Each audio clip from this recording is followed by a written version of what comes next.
What's up, everyone? Thomas here with ForReel, and TIFF is coming up. I'm excited to talk about it, and I've gathered our team of TIFF press to talk about the movies that we're looking forward to when TIFF happens. And so we're gonna jump right into it. Let me introduce you to the team that's joining us in this conversation. First up, we have Marty Millman. Welcome him to the stage. Hello. We also have Ethan Hunter. Welcome Ethan to the stage. Hello. We've got Shawn Peer. Welcome Shawn to the stage. Hello, nice to be here. And please welcome Derrick Murry to the stage as well. Hello, everyone. Sorry, I am eating. This is podcast number 2, back to back. You're back to back. So I'm preparing for TIFF, where eating on the go. There is no, you just eat on the go. So this is practice. This is training. Right. My version of training is just starving. So like I am hungry, but we have TIFF stuff to get to. So thanks guys for joining us. Luca might jump in. He is just running a little bit behind, but when he gets here, we'll just have him pop in. So guys, another TIFF. I am so excited about this. I think we've all been to TIFF before. We all kind of know the vibe, but every year you just never know what to expect and what could happen and the lineup is always just something fun to look forward to and plan around. And so we're going to talk a little bit about movies that are on our radar and ones that we're excited about seeing. But let's just talk about Toronto. One thing I really wanted to know is like things that you do in Toronto when you're at TIFF. They could be festival related or not, but like, what do you do while you're in Toronto? Marty, let's start with you. Last time I went to TIFF, the first thing I did when I landed in Toronto is I got poutine. I was like, Canadians are all about the poutine. I gotta get some. So I found this place. I got some poutine. I walked over to this park over near the Space Needle, and I ate poutine and looked at the Space Needle. I was like, "This is very Canadian of me. I'm living life." Shawn, I'll let you correct him. We also just have like a really big, I don't know, like Asian food scene. So like I tried my best to explore that, and I don't know. When I was in Toronto, I was like, just looking up like cool bars to go to, cool places to check out, and I was like, oh, I don't have a movie this time. Let me just go do that. Mm-hmm. So Marty means the CN Tower. I'm near the Space Needle. It's really funny though, because there's definitely people recognize and I guess maybe confuse the two when Final Destination came out, and it's like, oh, that looks like the Space Needle or the CN Tower. And it's like, yeah, the resemblance is there, absolutely.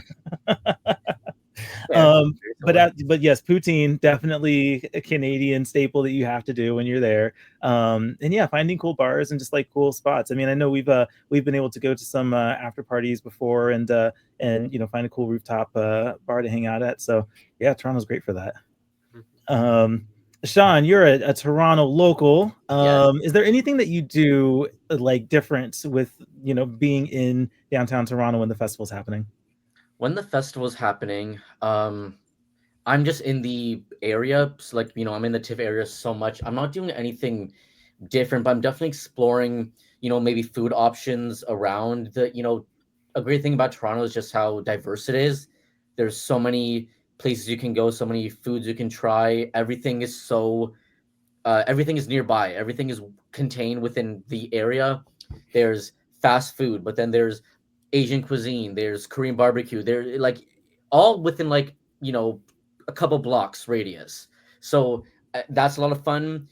Meeting up with people from out of town, hearing about their past year, how they've been doing, and even people like Marty who come in and hearing about what they're doing while they're in town. And it's interesting because you hear it's stuff you may do every day, every week, but it's like exciting for them. And I don't know what that feeling's like, but it's really cool to like hear from other people. So that's probably what I do at TIFF. It's a lot of fun. I love the way they shut the streets down. They just make it a priority for everyone to have a good time. Concerts are happening. There's stages set up. The sign, obviously the famous TIFF sign, food trucks. It's just a great time. I know the word vibe is very overused in internet culture, but TIFF opening weekend especially is just such a fun vibe. We're all there for the same thing. We love what we're doing. Everyone's just having a great time, and I love it. Wouldn't trade it for anything in the world. That's awesome. Ethan, same question to you. You're also a Toronto native. What's something that you might do different or might do while you're at the festival? So 116 Atlantic Avenue, Toronto, Ontario. It's Burger Drops. You got to go for an original double combo, and you got to get a curly fries side with the spicy garlic mayo dip, and also a black cherry bouillon, I guess is how you pronounce it, a bottled black cherry drink. That's always like my favorite meal on like downtown Toronto when I'm seeing a movie. You can take the streetcar that goes like right on that same street as the TIFF light box. You just go past where it's open. You just go down there. That's pretty good. Yeah, no. I love the recommendation. I always like hearing about good food options and good recommendations. Yeah, So, that's like my number one thing. Like, what else could I do differently? Apparently the Criterion Closet Mobile is gonna be there, so that'd be funny. Gonna go broke. Like sneak a DVD of Morbius in there and film my own closet video and be like, this one's a classic. Morbid time. Like, yeah, but like knowing Toronto, that line is gonna be like 6 hours, and I don't have the bandwidth. I'm sorry. Like I don't think I'd go in it. I definitely wouldn't buy anything because like I'm why would I wait that long for a 40% off? You have a better chance of getting a free ticket to the Frankenstein premiere at Roy Hall than you do in getting into the Criterion Mobile Closet. One thing about premiere is at the Roy Thompson Hall. Oh, that sucks. Yeah, one thing about Toronto, people will line up for anything. So putting a bunch of film people in one area with a Criterion Closet, I'm waiting for disaster to strike. I'm sorry. Like I wish it the best, but that's not going to end up well. People are going to get mad. And they get like taken away. No, yeah, that's a fun. I think it's a cool thing to have made it kind of a part of this festival. Yeah. But that sounds like a really great thing for someone to do that has 1 or 2 tickets for the whole festival. Yeah. You know, people with that exact situation. I'm like, have the best time ever. I hope you get what you want. I just can't do it. Exactly. Derrick, I hesitate to ask you this question because I don't know if you know there's anything else in Toronto besides the theaters. I genuinely had no idea that you could go to TIFF and not watch movies. I didn't know that was like, I don't know, that was something I thought you just show up and walk into a theater and basically never leave for 10 days. That's what I do. No, I mean, yes, that is true. That is essentially what I do. But when I do get in, I do love just kind of walking the city, just walking that main street, especially day one. You know, I usually try to get there the day before and everything's kind of already starting to come alive. People are coming in. And so it's really cool to just kind of walk the street and just kind of check out what it looks like. I always stop by the TIFF gift shop at Lightbox because I think there's some really cool things there. I have my little water bottle, I have my TIFF t-shirt. I do plan to replace both of them this year. So I always do that. Poutine, absolutely. I don't care what diet I'm on. I like, give me fries and gravy, baby. Let's go. And then actually the last thing I do always make it a point to try to squeeze in somewhere is there is a delicious Thai restaurant around the corner from, I believe it's Royal Alexandria. And it's some of the best Thai food I've ever had. And I'm saying that being in Southern California, where there is no food on earth we can't get within walking distance. So that should tell you how good this place is. And I almost always make it a point to just find some time in my schedule to go there and check it out. So I like that all of our stuff is just food related. It is. It's funny because we show up for food and movies. Got that amazing food scene, and yeah, if you're there, it really you does. have to indulge. You have so and funny. The food trucks are delicious, like, and it's all kinds of food too. You just doesn't matter where, like, all up and down the street. Just go any food truck you find. Just go and get something because it's delicious. Yeah, I imagine when Derrick says that, you know, when he can find time in his schedule, it's literally a 45-minute window, because if it's any longer than that, he could fit a movie in, and that's what he'd rather be doing. So no, it's true. It's true. No, that's funny. My thing is also food oriented. So for a couple of years when I was when I would come visit, I would stay with some friends over in Little Portugal, I think. And one of the restaurants that was over there was Starving Artists, Waffles. And yeah, it has. I don't think I intended for this to happen. It was just because it was so convenient. But for multiple years, I would make a point to go and get waffles and have have a meal there, which is now a tradition. Even though I'm staying closer to downtown now. Yeah, I think I'm still going to go to Starving Artist and get waffles. And it's funny because I see the same people there every year, and that's just, I don't know, there's something really cool about that.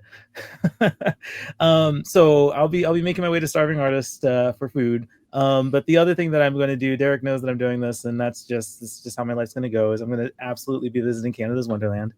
I don't go every year, but Alpenfury is open, and guys, I kind of have to ride that. So yeah, I'm going to take an evening to do that. And on that note, ladies and gentlemen, welcome Luca Mehta to the stage. Hi. Luca. Hey. Yes. What's up, everybody? Yo. So we're talking about things we do in Toronto during the festival. You are also in Toronto right now. So, like, is there anything that you do differently with your Toronto experience while the festival is happening? Well, the first thing I wanted to mention is, I mean, for the 2 TIFFs I've done with ForReel, it's a tradition to go to Elephant and Castle on King and some other street that I can't remember right now. Very much looking forward to seeing everybody there. Mhm. That place is very good too. I just think the big difference is, and this happens because I like go to work on King Street, and I'm just so excited for. I mean, look, this sounds bad because like you don't want streets to close down or whatever, but oh my God, Festival Avenue is so much fun. There's just like this radiance around. I think it's for like maybe like a 4 or 5 block stretch. Everybody's excited. Everybody's happy. You'll run into some people you know. You might run into somebody you don't know. It's just the perfect way to just get around, just be in the film scene, and it's also just a nice place to make friends and meet old ones. Mm-hmm. Yeah, absolutely. I do love the festival atmosphere, and I know locals might have their complaints about the street closing, but I, as a tourist, don't care. I'm not a tourist, and I also don't care. Like, right? Not a tourist, and I don't care. I love it. It's great. So yeah, no, I always look forward to going to Toronto and doing the festival, and for all the same reasons that you guys have just mentioned. So hopefully it'll be nice to find more food. If anyone is listening and you have food recommendations, do not hesitate to @ForReel on Twitter or Instagram or whatever, and let us know, because I will be happy to pass on the recommendation to the team. We'll probably be better for it.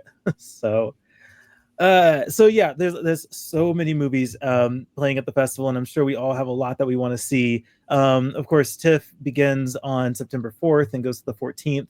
A lot of us will be there most of the festival.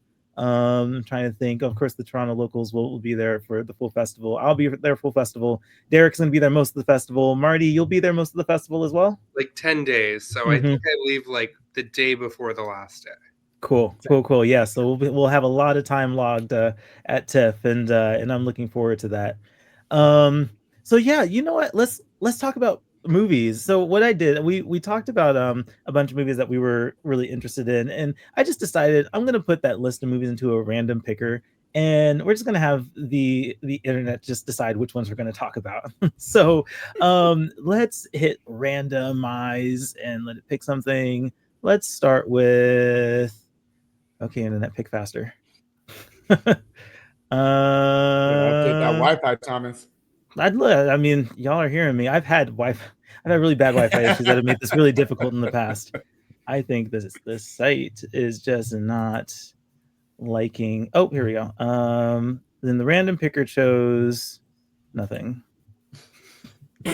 Blue Moon. All right, let's talk about that one. Really well. Yes. How many of you guys have Blue Moon on your must-see list? 1, 2, 3, 4. Yeah. I really want to see this. I think it's going to be good, but like let's talk about it. Marty, what's your thoughts on Blue Moon? Right now, anything with Margaret Qualley, I'm down for. Ever since she did that little Kenzo World perfume ad, I've been in love with her obsessed with her, whatever you want to call it. But her and Richard Linklater together, okay, I'm down. I'm down. Especially after Hitman was doing like literally fed my soul a couple years ago. And I'm gonna do an Ethan. Hitman Yes, on we love Blu-ray. movies on physical media. Let's Physical go. I got mine media. too. Heck yeah. So Qualley and Linklater together, and then what is it? Ethan Hawke is playing a short boy. Like, I don't know. It has all the little tidbits that I feel like would feed my soul. So yeah, I'm trying my hardest to get a Blue Moon ticket. Same. That's awesome. Luca, what are your thoughts here?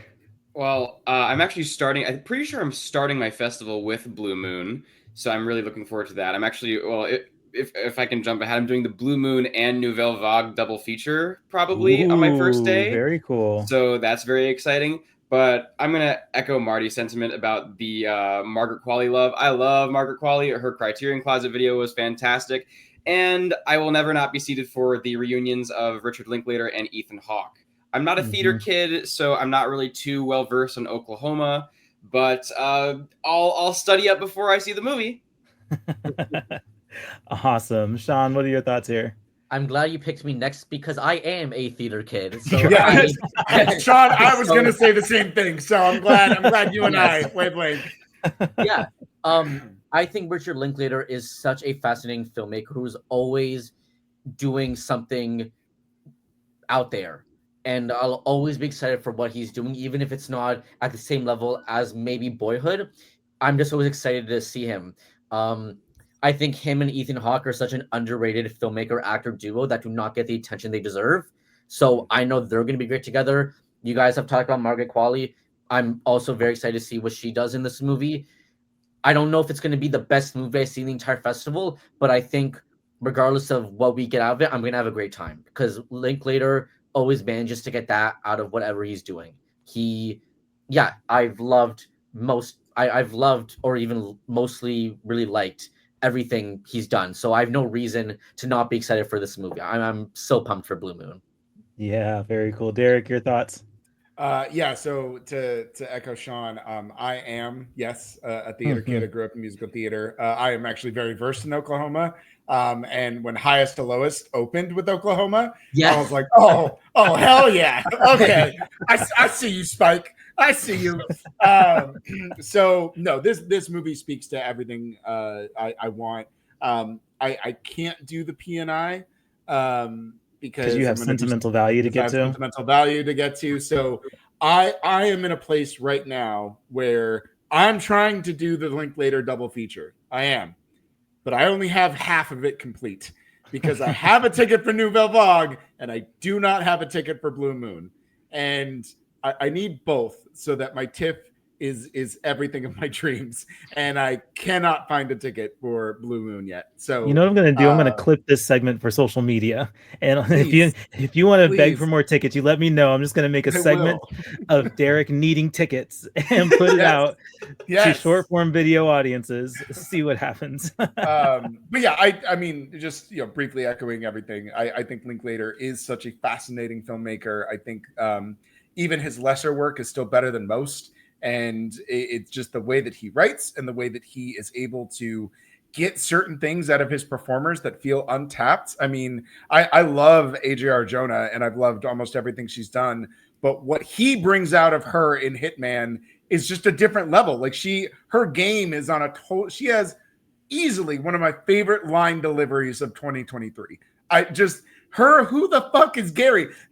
Best line reading of the year. Like it's so incredible. And I think that isn't just a testament to her talent, but it is a testament to Linklater, his directing, the way he frames things, the way he commands his actors, just what he brings to the table. And so him kind of doing this double feature of cinema and musical theater of two things that really appeal to him that feel extremely personal. I'd sign me all the way up. Margaret Qualley's just like this cherry on top of a really, really good sundae that I'm already going to eat even if she's not there. But then you put her and Ethan Hawke in there. Like, how do you go wrong with that? So yeah, no, this is high on my list. Absolutely. Ethan, this isn't on your must-watch list, but what are your thoughts after everyone has said their feelings? Nothing. Ooh, I'm gonna. Are you not a Linklater guy? The Before trilogy is pretty good. I saw School of Rock when I was a kid, and that was pretty good. It's just I don't know. Like maybe I'll see this in a couple of years. I don't know. It's not really that important to me. Sorry. That's fair. No, I it's didn't not. see Hitman. That's not I didn't fair see at all. Hitman, but We're gonna forgive you. We listen and we I'm don't kidding. judge, Derek. We listen and we No. don't judge. You clearly haven't seen Everybody Wants Some. You definitely haven't seen Hitman. Dazed and confused.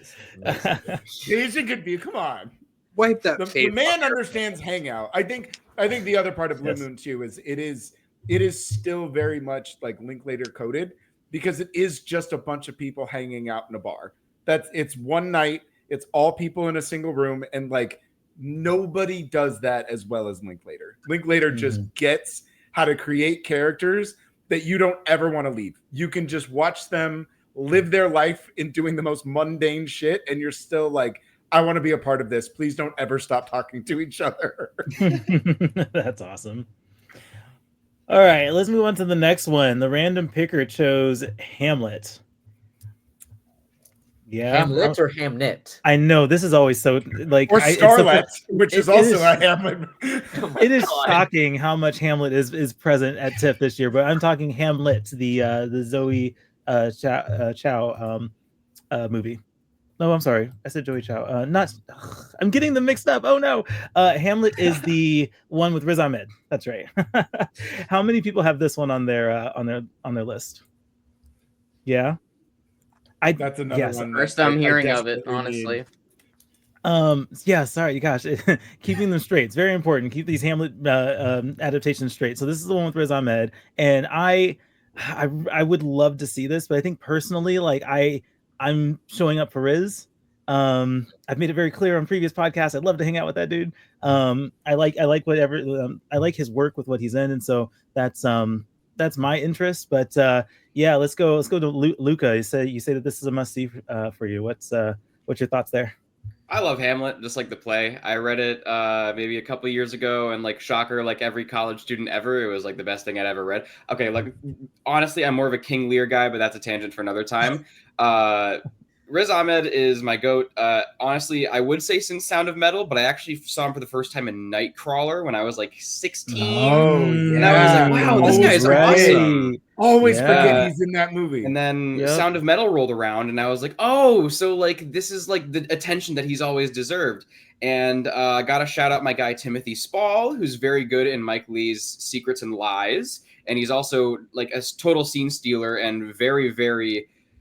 I don't know. He has just this incredible presence in Pablo Larraín's Spencer that you just really can't shake.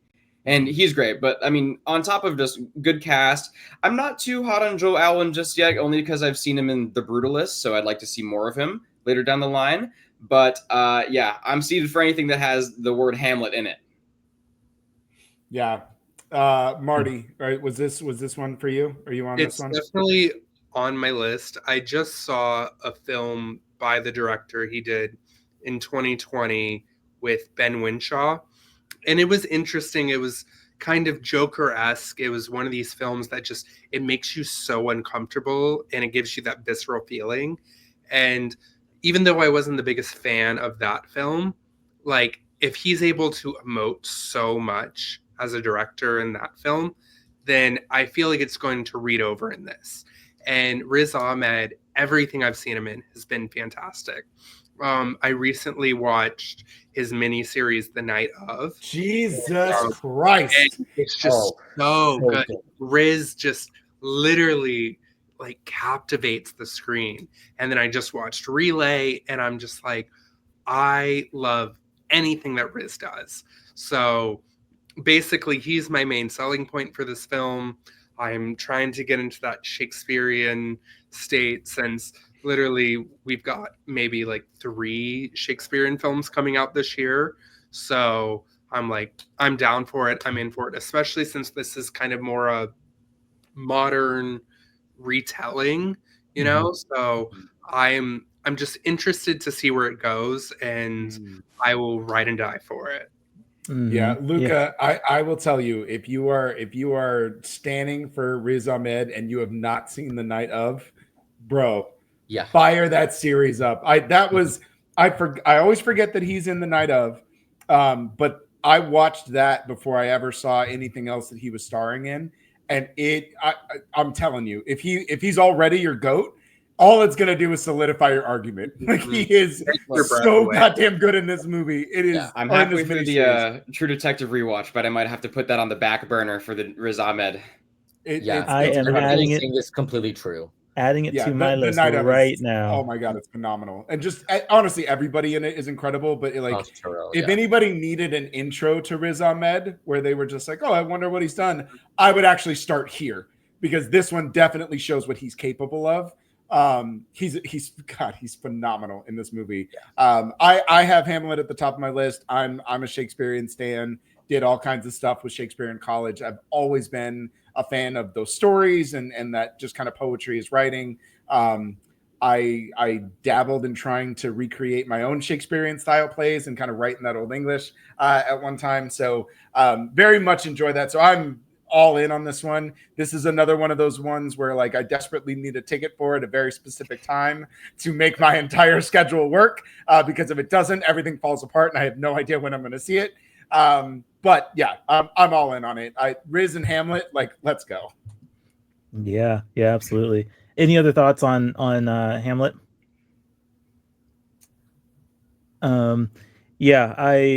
It would be nice to get to it, but I'm glad you guys have this much enthusiasm for it, and I hope it's every bit as good as it should be. Riz Ahmed. The next one that the random picker chose is The Smashing Machine. Who has this on their must-watch list? Everyone. I'm just gonna raise my hand for the rest of the curtain raiser. I got. Yeah, right. Yeah, right. if we're not doing one of the 20 smaller films I've seen, just know that my hand is gonna go up. So, Ethan, we'll go ahead and start with you on this one. I know that this is one that you have been really wanting to get to. So, let's talk about it. I have one film from the Safdies here, just as a on-hand thing. I don't know. I like having stuff to touch. I'm a huge fan of the Safdie brothers. I had the opportunity a year and a half, maybe 2 years ago at this point, to see every Safdie film projected on 35 at the TIFF Lightbox. That was awesome. Getting to see films that I'm not sure I ever would have anywhere else, their documentary on Lenny Cook. That was really cool. It's I don't really care much about basketball, but that was a really cool documentary about someone who I thought was really interesting, and it was compelling. And so seeing them evolve from that and into their own grungy, chaotic style is something that I very much am looking forward to. I love how they have this going from Lenny Cook. They have a lot of this cinematography where it's long lenses where it'll zoom in on people from far away, and it's like you're somebody who's in the street just seeing these weird freaks in New York, and they have such a way of making things feel real and tactile. And seeing them split now, Josh and Benny, similar to how the Coens have, with Josh going to make remind me the name of it, Marty Supreme. Yeah. And Benny here, he made The Curse with Nathan Fielder, which was incredible. Also got to see the whole series at TIFF. That was great. And moving from here to Smashing Machine, I've heard that this film is the marketing, the trailer is apparently very different from what the movie is. They're trying to sell it as Oscar bait, but it's going to be more traditional Safdie, I guess. And if the Marty Supreme trailer is to be taken at face value, which we can't do for Smashing Machine, my headcanon is that Benny is the much weirder one, especially looking at The Curse, which is what he did right after Uncut Gems when they went separate ways. He's definitely more of like the freak, and he definitely gets more involved. He has roles in some of the films, like Good Time. He also has a role in The Curse. So I'm really interested to see how all this can come together with Dwayne "The Rock" Johnson, because he's known for not being a good actor. Apparently he has some great roles in films I have not seen, like Southland Tales and Pain and Gain, but I'm going to get to those eventually. And I think it's a really interesting. Let me just pull up the cast here. I don't like recognize anybody besides Dwayne Johnson and Emily Blunt. I know they cast a bunch of real UFC fighters in the film, which is really interesting. And I thought about watching the documentary, also called The Smashing Machine, but I thought I would hold off and just watch the movie. But I think that this has the potential to polarize people, just because of how I had heard that the trailer was misleading. But I think this can really be a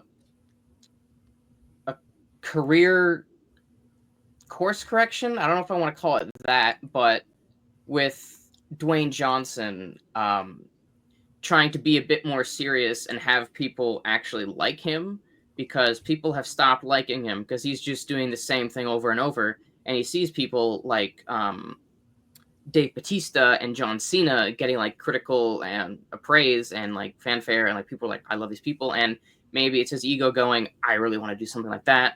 So there's a lot of moving parts into this between master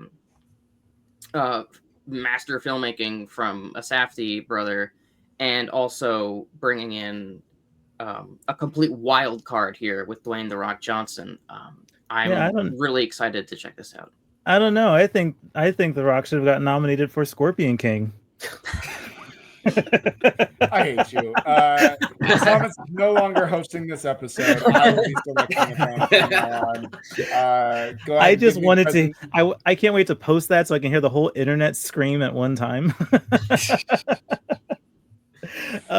You know what's funny though is what I will say on that is I think to some of Ethan's point, The Rock is a brand, and I think that became very apparent with the whole Black Adam issue, where the way that he handled that and the publicity surrounding that movie, regardless of how you feel about the movie, like I think the movie's awful, but I actually think the way that he approached DC and Warner Brothers and how, you know, it was marketed as like a hostile takeover, and then you kind of read in a little bit more about it and you start to realize that, like, yeah, he's not an actor, he's not a wrestler, he's not a performer, he's none of those things. Like, he is a brand, and everything that he's been doing has just been to protect the brand itself.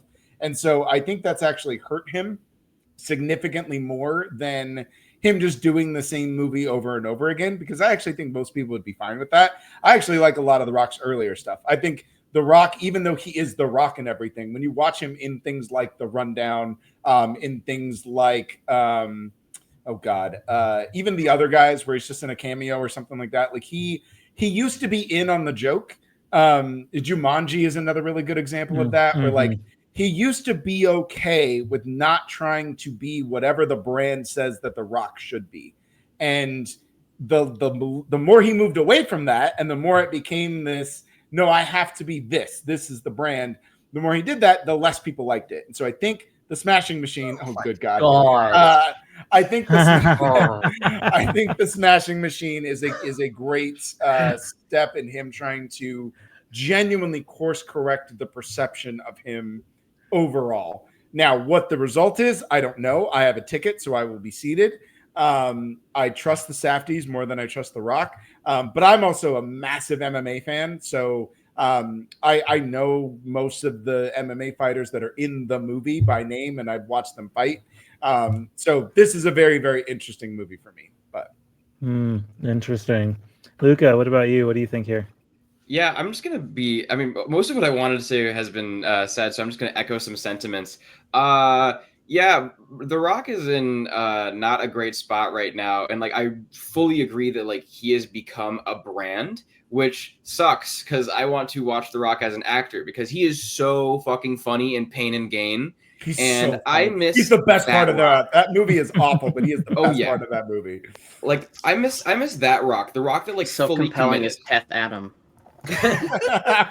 God, I was so like ironically excited for Black Adam, but like I'm not ironically excited for the Smashing Machine because like again echoing what Ethan said, we've already had our brother directors diverge with the Coens, and I know that Ethan Cohen's a pretty hot topic right now because I know people aren't totally loving Honey Don't. And so I really want to see how the Safdies do with their divergence from each other. But also, like, again, I think what's really bringing me to the Smashing Machine is partially because of the rumors that it's so unmarketable that they made the trailer completely subversive. And just the fact that God damn it, The Rock is doing a real movie. The celebrity's Good, working. Ethan. But like, I don't know, like, I guess my prayers have been answered because I wanted The Rock to work with like an actual filmmaker who makes real movies and to commit. And this, I mean, judging by just how he looks a lot like Mark Kerr in the trailers and stuff, like this is much more of a commitment than the past 16 The Rock is in a jungle with Kevin Hart movies. Those still make a bunch of money though, so like there's something Unfortunately. there. Sean, any quick statements on this one? Yes, everyone has said exactly what I was thinking, but I just think what makes this Smashing Machine such an interesting movie is that The Rock, like Luca said, he's at an all-time low. If it wasn't Black Adam, it was Red One last year. All for views, horrible box office results, and Red Notice back to back, by the way. Yeah, yeah.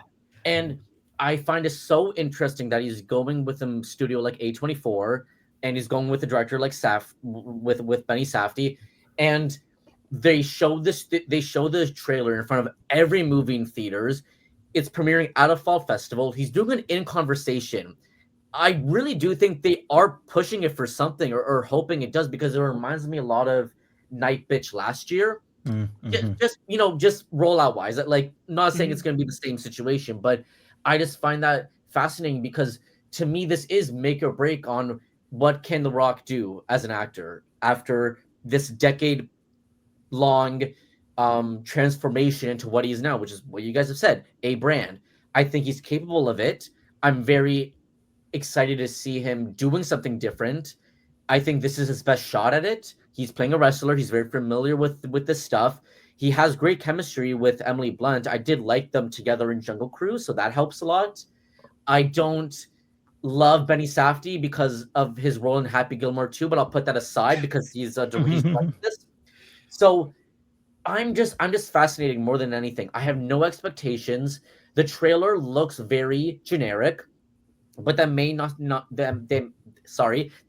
necessarily be a bad thing. And even if this movie is fine, maybe the movie isn't good, but maybe he's good in it.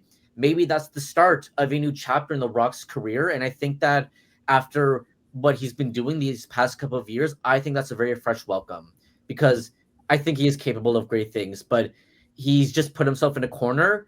And I like that he's trying to do just the littlest bit of thing differently. Mm-hmm. Yeah. Marty, this isn't a must watch for you, it seems, but do you have any comments on it? Because it's coming out so close to TIFF, I really like a lot of the things this film is going for. I'm a big fan of Emily, so I'm like definitely interested to see it, but I'm not dying to see it, especially since it's coming out just a couple weeks after TIFF, like a month or so. Don't quote me on the dates. But my partner and I, anytime we go to the movies and we see Emily Blunt in that trailer and we just see her crying and that look that she's in and the white tank top, we're just like so intrigued by her. I'm like, I kind of want to see this together. So I'm not dying to see it at TIFF, but I'm interested to hear everybody's thoughts from the festival and go in with that when I see it afterwards, especially because like I'm a little bit more interested in what Marty Supreme has to offer. So far, my favorite film of the year has been If I Had Legs. If I Had Legs, I'd Kick You. Another TIFF film. Yeah, we'll be playing again at TIFF, but Mary Bronstein, her husband has worked on a couple of the Safdie brothers films together. So the world of chaos and anxiety that they create, I'm really intrigued by. But so far, If I Had Legs I Could Kick You has been my top. I don't see Smashing Machine reaching that level, but I expect it getting semi-close. So I'm interested to see what the Safdies separated have to offer with this. But yeah, I'm not rushing to see it, especially since I know my local theaters will have it within 2 weeks after TIFF. Yeah, so it'll premiere at Venice on September 1st. So we'll get first reactions about it after that, and then you can either buy or trade tickets depending on how that goes. And then it'll play TIFF, and then its release is October 3rd, so a little bit less than a month later. Yeah, I gotta say, I'm definitely with Marty on this one, like 100%, like because that's definitely like the rational part of me. Like it comes out like the next month. You know, I'm not the biggest fan of The Rock, yada yada. But then there's the other half of me, which is just like chock full of morbid curiosity, and I need to lift the stone to see what's underneath it. Yeah, For sure. I'm with you, Luca. Aside from all the things that this has that really appeal to me as like an MMA fan and wanting to see everything we talked about, there is a part of me that's like, yeah, sure, I can see it almost immediately when I get home, but I can also see it at TIFF. So, and no, I really think it's going to come down to those reactions out of Venice. We'll see. We'll see if it does the Brendan Fraser and gets 35-minute standing ovation or whatever. Look, but if the letterbox comes out and it's unanimously 2.1, then okay, maybe we can have some switch. All right, guys, I hit the random picker and the time has come. The Knives Out, Wake Up Dead Man. Who doesn't? Who has this? Who doesn't? What do we need to talk about? Oh my God. You know what though? I think this is so default. Everybody wants to see this that we actually haven't talked about it a whole lot on the record. So like this is the chance. Who wants to sound off first? I will. Yes, let's go, Marty. So ever since this was first announced, I was so excited for it. Every Knives Out movie I've actually watched at a festival. Both Knives Out and Glass Onion I saw at the Savannah Film Festival. I'm like, how perfect would it be to literally see every Knives Out movie at a film festival? And I was really excited at first because there were rumors that originally the Mila Kunis and Jeremy Renner characters were supposed to be played by Lindsay Lohan and Tom Hardy. And due to scheduling conflicts with Freaky Friday, and then I don't know what Tom Hardy was up to, but those had to be switched. I was so excited. And then these other actors came in and I was like, but we still have Kaylee Spaney. We still have, what's his name? Josh O'Connor? Josh, what's his name? Yeah. Josh O'Connor. And he's playing a priest. And I'm like, okay, I'm down for this. And early talks have talked about it's going more Agatha Christie, and I'm a big Agatha Christie fan. So it just seems like it's like ticking all the boxes that I'm really excited about. I love a murder mystery, especially because the first film, like your dead guy literally is exposed who kills him 20-30 minutes into the movie. So it's like, okay, if we're doing that, like it just feels like, okay, we're going to take these ideas, these tropes of what you think is a typical murder mystery film and turn it on its head. I'm like, okay, like I'm into it. I'm down for it. And Rian Johnson really has not disappointed for me in the past, I don't know, decade that I've been following him. Ever since I first saw Looper, I was like, this guy has the sauce. This guy knows what he wants to say and knows how to make a film that you are completely entranced in seeing. So I'm very excited for Knives Out. I know I won't be able to make the premiere, but hopefully later in the fest, I'll be able to make a P&I or a secondary screening. But I'm very excited to see where this mystery goes. I'm going in literally knowing nothing other than the cast, and then I think it's set in like some small town in Scotland or something. I literally am going in knowing nothing except utter excitement. I just need them to do me a favor and save the trailer for after the festival. I swear to God, if you guys drop a trailer the day before it premieres, first of all, I'm not watching it. Okay, so like, I'm gonna stay off Twitter for like Yeah. until I see it. Yeah, you're just going to. I mean, I don't know. Maybe the benefit is that my internet usage is going to go down because I'm going to be avoiding that trailer. But yeah, it's the worst tendency, in my opinion, to drop a trailer before it premieres at the festival. That's actually backfired before. There have been movies where I'm like, I'm so excited for that, and then the trailer came out before the premiere, and then I was like, actually, that trailer does not look good. I'm trading this. Night Bitch. That's what happened with Night Bitch. Yeah. That what happened with Night Bitch. Night Bitch. Yep. That's exactly what happened. The amount of people, sure, we were just talking about it off air about people changing their minds, and Night Bitch was a very hard ticket to get until that trailer dropped, and then you couldn't give those things away. No. Yeah, so don't do that. Again, if anyone important is watching this podcast, please don't do that. But yeah, Glass Onion I saw at TIFF. In fact, I'm one of the very few people who saw Glass Onion at the big dome IMAX theater. So like, I am like one of a couple hundred people who can say I saw that movie in IMAX because I don't think it released in IMAX. And totally not jealous. Yeah, no, that's one of those experiences that I will just never forget. That was such a great experience in IMAX, especially in that particular theater. So yeah, release every Knives Out movie at TIFF. Absolutely, I'll be here for it. You know. Who's next? Who else wants to sound off about this? I'll go next. Yeah. Yeah, Knives Out means a lot to me personally too, because like Marty, I've seen all of them at TIFF. I saw the first one at the last second at my first ever TIFF. That was a lot of fun. And then for the second one, I got tickets in the middle of the festival. So to me, it would just be a full circle moment to see it at the premiere. At best, I'll take what I can get, but just to see all three at TIFF would just mean a lot to me on a personal level because, at this festival, at most film festivals, a lot of these movies can get very depressing, the subject matter, and it can really drain a lot out of you. But what really gets me is those movies that are just a ton of fun. And, you get something like Hitman, but Hitman wasn't a big hit at TIFF. Mm-hmm. But Knives Out premiering like it's a big movie every single time is so great to see and such a refreshing change of pace. And Rian Johnson has so much fun with all of these movies, and I love that he takes time with them to make them. I love the casting announcements that come out. I remember it was the summer of COVID, and there was that week, those 2 weeks in July, where like every 2 days he was just announcing cast members of Knives Out, Glass Onion, and it just got me more excited.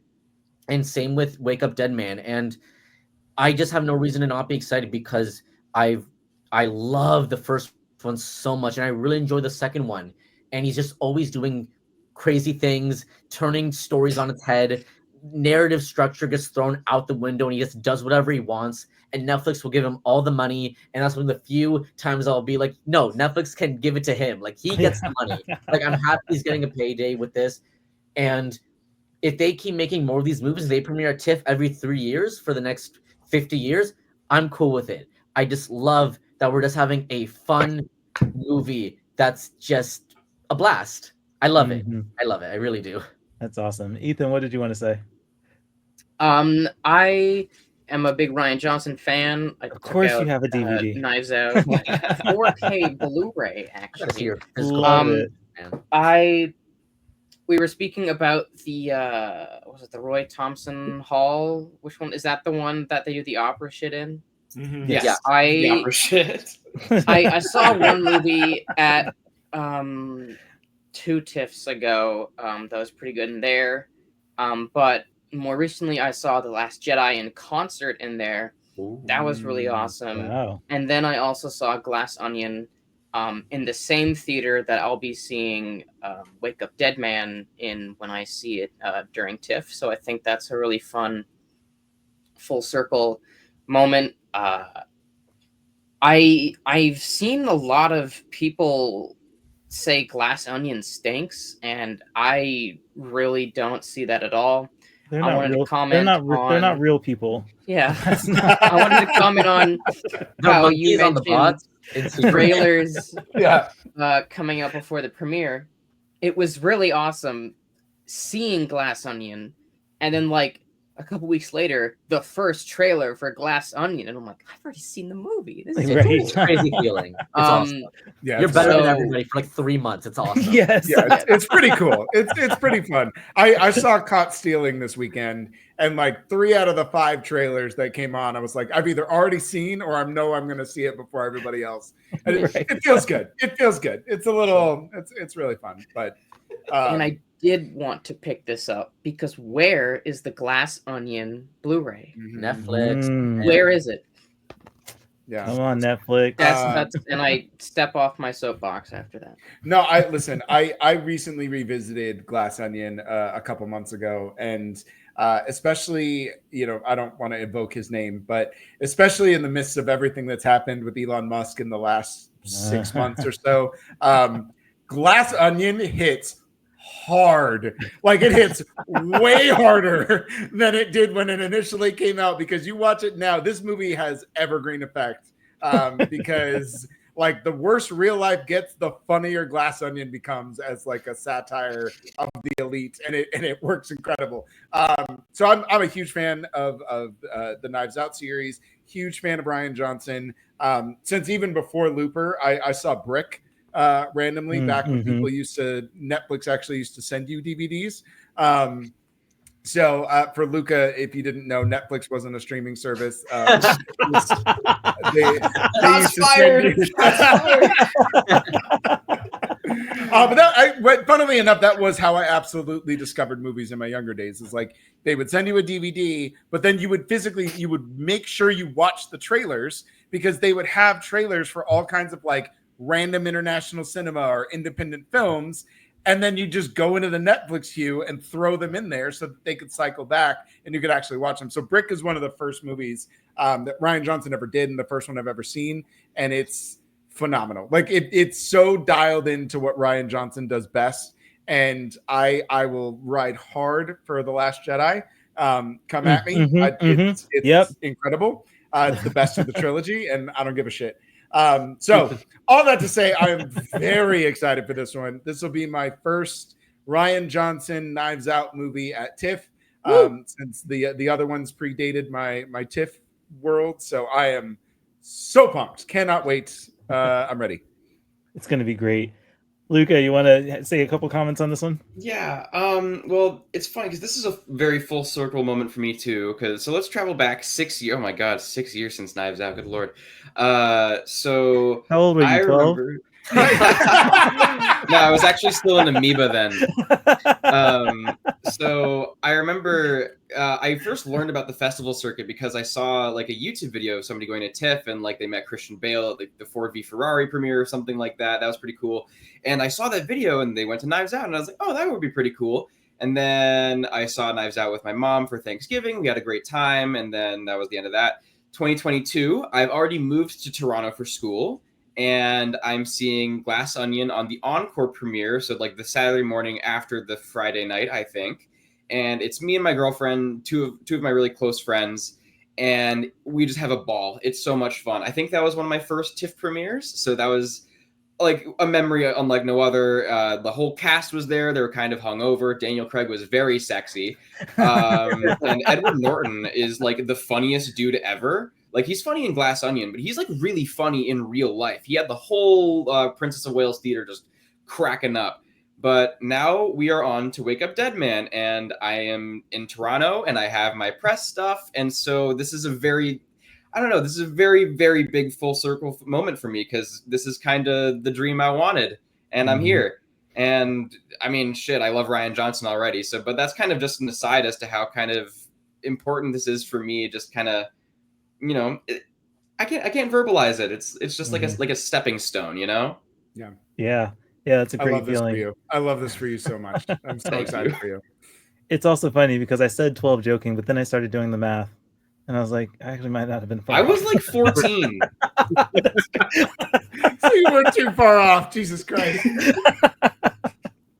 All right, guys, we're gonna do one more round. Let's close this out strong. And it looks like the random picker chose. Oh, this is actually a good one to talk about because I don't think we've talked a whole lot about it on the record either. Rental Family. Who has a Rental Family on their must-see list? I do. I don't know why. Brendan Fraser's in it. Yeah, that's it. That's all you needed. Like legitimately. I was just railing about having trailers before a movie premieres. So this just feeds into this idea that I try to go into movies as blindly as possible. And so I know so little about Rental Family. I might be able to sputter part of the synopsis to you, and that's about all I can give you. That and Brendan Fraser's in it. And that's all I needed. So I will be at the P&I for that, absolutely. And because I was at TIFF for the premiere screening of The Whale. And so, it was kind of cool. Oh, that was rude. It's actually really funny because at that screening, there was somebody like 3 or 4 rows ahead of me or something that fell asleep. And how I know they fell asleep and the rest of everyone knew that he fell asleep was that he was snoring. Oh my God. You say this about The Whale, but I promise you, if you think that's as low as Aronofsky can get, you haven't got stealing. So, right. Brutal. Oh no. Yeah. So that was an experience. I feel because nobody would even wake him up. Like, can somebody sitting next to this dude like nudge him a little bit? Like, how are you gonna let this dude snore for like 5 minutes in this movie? Like somebody. Anyway.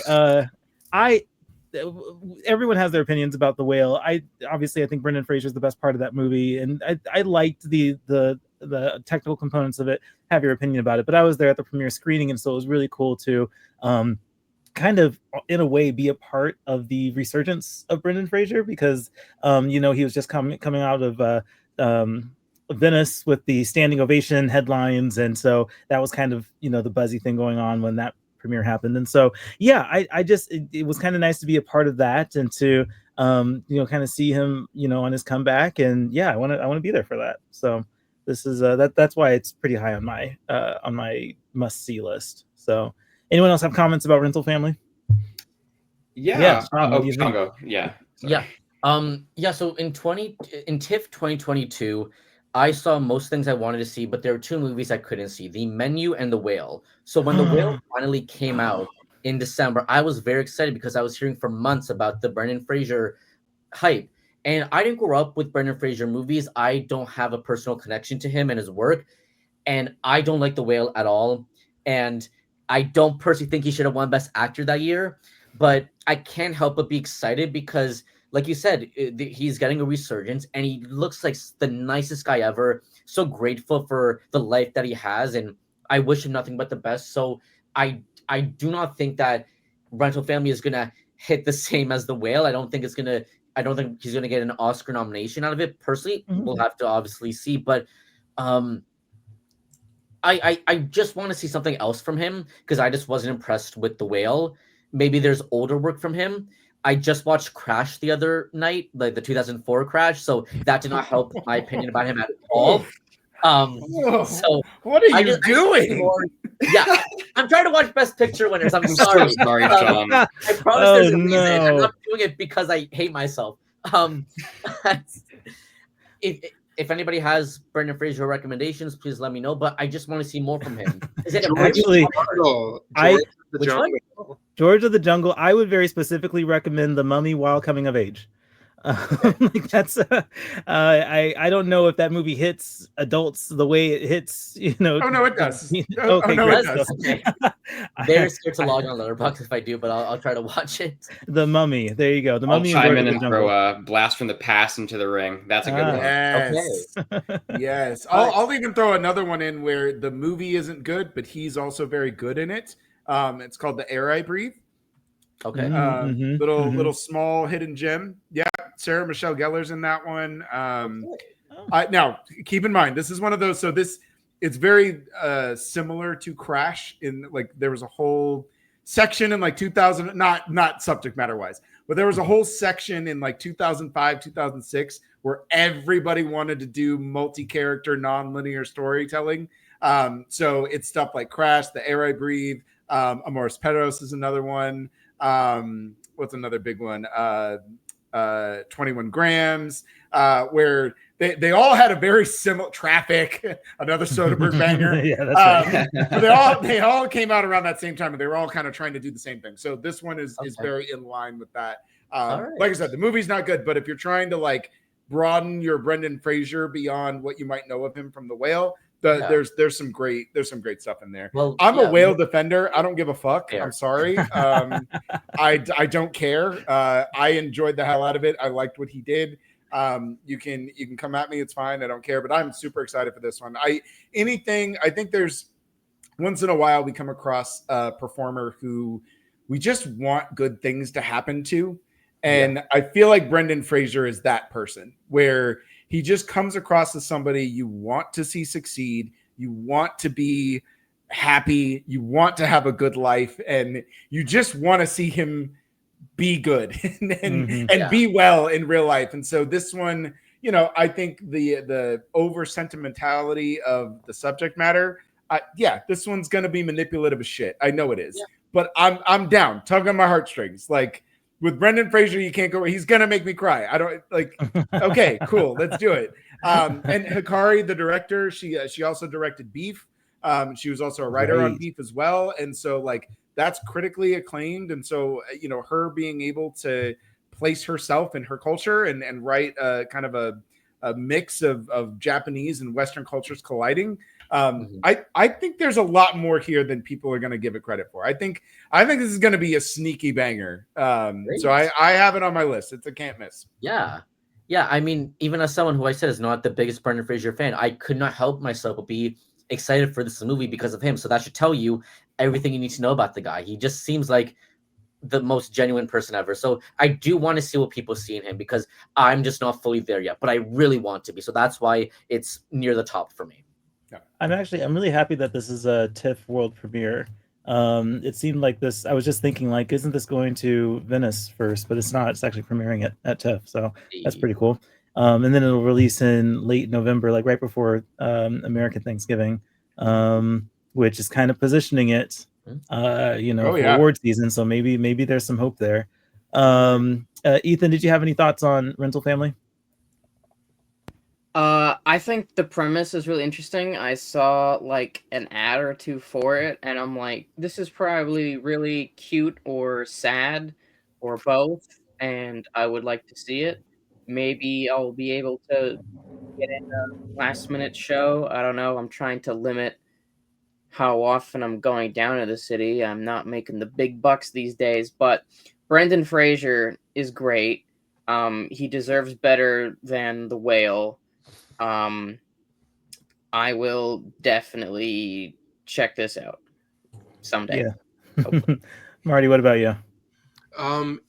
It's also kind of a similar feeling to how other people are saying is, I love Brendan Fraser. I'm always down to see him succeed, but as being one of the films that's going to be out within a couple months after TIFF, it's not a dire need to see, but I'm excited for, especially since it seems like it's taking this trope that we have and like turning it on its head. Like, oh, instead of like doing like a rent a wife, like you're renting this white man father figure.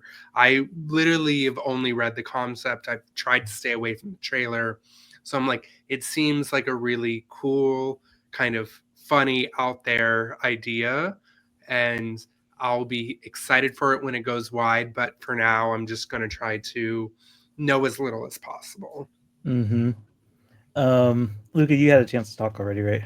No, but no. I'll Okay, go make ahead. this quick. Yeah. So I wasn't too hot on The Whale either, but I think me not being hot on The Whale has made me more excited for Rental Family because, again, Blast in the Past is so charming, and Brendan Fraser is most of why the movie is so charming. So I know he has the chops for it, and I'm just kind of waiting for that potential to really shine. And I think this is what's going to be that one for me. I'm hearing little rumblings from the TIFF people that this could maybe possibly be a People's Choice contender. I was gonna say something about that because it does. I can see that being a thing, but the only reason that I hope it's not is because it has screenings Thursday, Friday, Saturday on the second weekend. We don't need more screenings of Rental Yeah. Family, you know. I mean, but So at the like, same time, that's what does get you the People's I Choice. know, but and like, it's a world premiere, and it's super sentimental, and it feels. I've only seen like a teaser, but it feels so crowd pleasing in the way that like it. This film, it feels tailor made for a People's Choice, like Life of Chuck vibes, and I don't even think that movie's very good. So. Fundamentally, I would love for it to win, but practically and selfishly, I need screenings on that second weekend of things that I want to watch, you know, or that I didn't prioritize. Okay, like that's what I want to win People's Choice. Just selfishly speaking. So I just think Brendan Fraser just has this very welcoming affability to him. I'm looking at the banner, like the promo photo right now for Rental Family, and it's just like this photo of him smiling at a baby, but it's just such a kind smile. He just has, I don't know, I can't describe it, but there's such a warmth. There's such a warmth that just radiates from his presence, even in a still, where you're just like, yeah, I want to see more. Like, I want to hang out with this guy. I want to be around this. Like, as much as I wasn't a fan of The Whale, I thought he was really funny in Killers of the Flower Moon and brought a lot of ham to a movie that kind of needed some levity. But I'm really excited for him to kind of knock my socks off for this one. Mm-hmm. Uh-oh. I was seeing if I can get the image, and now my computer's being mad at me. Ta-da. Yeah. See, it looks so nice. It's a great photo. Very lovable. Lucky baby. Smile. Come on, who wouldn't give him a hug? Yeah, this baby, when they grow up, I got to meet Brendan Fraser. Yeah, Fraser would have been such a good Superman in the 90s. Oh, that's 90s, so true. Yeah, and those George of the Jungle days, absolutely. Yeah, absolutely, man. Absolutely. I don't know how good of a Superman he would be, but he would be an incredible Clark Kent. Oh yeah, absolutely. Like he would nail that persona like so well, so well. Mm-hmm. Yeah. All right.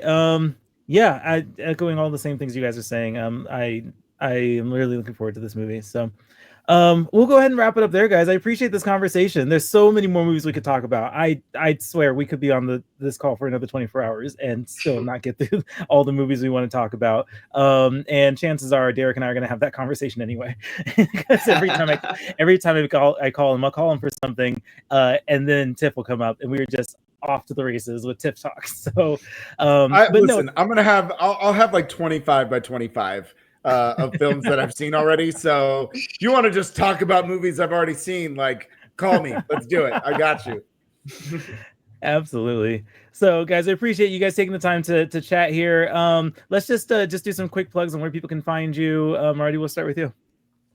You can find me on Twitter and Letterboxd at Marty_Milkman. You can also find my written reviews, interviews, and all that such on ForReel.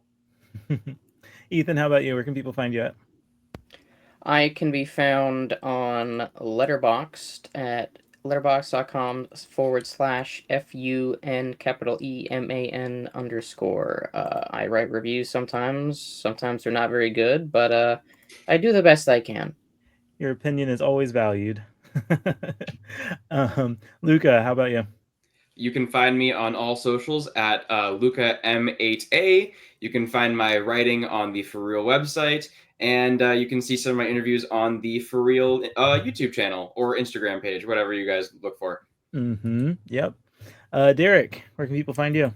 You can find all of my written work on nerdbot.com. You can always check me out on any of the podcasts and reviews here that we do with ForReel. And then you can find me on most social medias at DRock Comedy. That's DROK Comedy. Yep. Shawn, how about you? Yep. You can find me in my short form video reviews on ForReel. On Twitter, you can find me at Shawn Peer 2. Letterboxd, it's Shawn Peer 13. Don't ask. Long story. But yeah, so you can find me in my reviews sometimes. Yeah. What happened to the other 11 Shawn Peers? Yeah, I was gonna say, were they all taken? So is that what?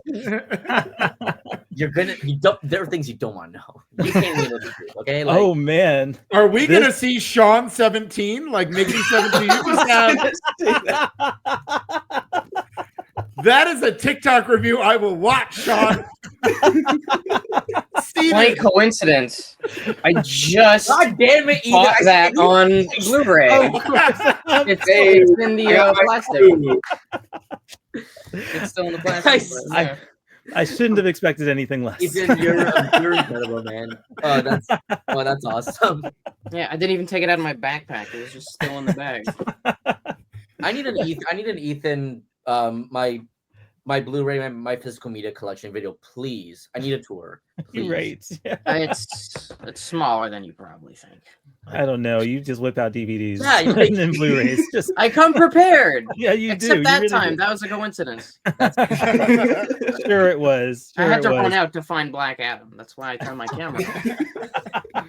Well, look, Have to look I in the nearest DVD appreciate- store. Yeah, I appreciate the commitment to the bit. So that's Yes, it's great. It's great. Anyway, guys, thanks again for joining the conversation, and thanks for everyone out there tuning in to listen. Y'all, we'll see you in Toronto. All right. Woo! Hey guys. Bye. See you there.